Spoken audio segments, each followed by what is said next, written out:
This bill is one part of tackling the fentanyl crisis that we have here in Wisconsin.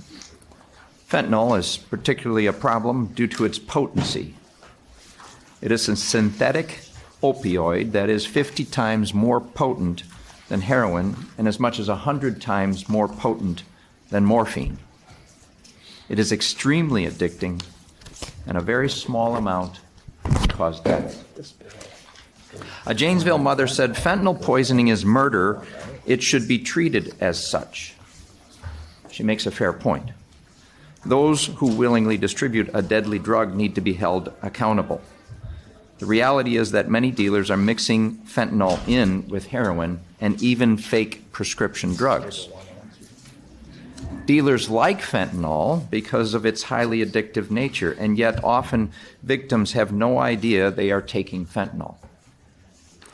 In many cases, the dealers know what they are selling, and in those cases where they don't, the dealers can utilize legalized fentanyl testing strips.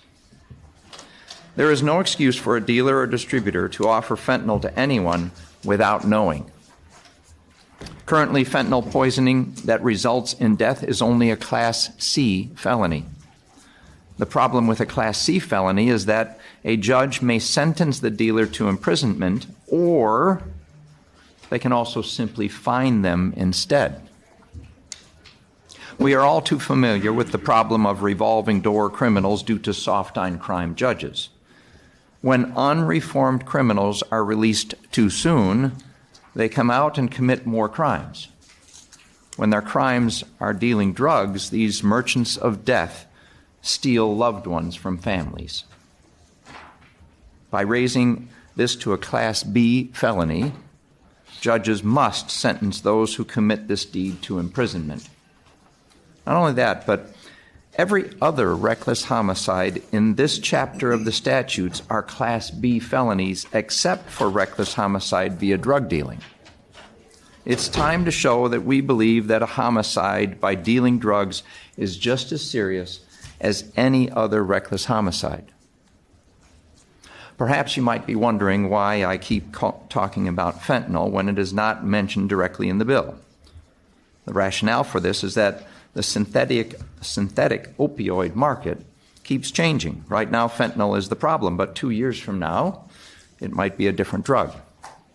If this bill only mentioned fentanyl, we would be behind again in a couple years. Instead, this bill addresses all controlled substances that are Schedule I or II to ensure that any future synthetic opioids will fall under the statute. I am thankful to Senator Wangard for this particular change to the bill. Another possible objection is that this bill does not contain what's called a joint user defense. Will we be sending friends who are partaking together to jail in the same way we would a drug dealer?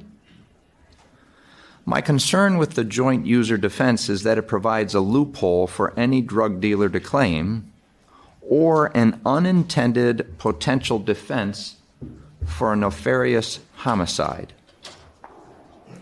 Furthermore, with the legalization of fentanyl testing strips, there is no reason for anyone to accidentally offer fentanyl to someone.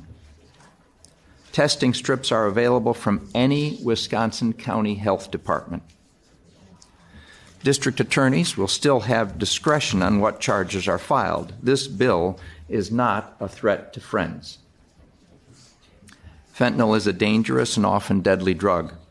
Those who distribute it, knowing full well the likelihood of death, should be punished when they do cause death.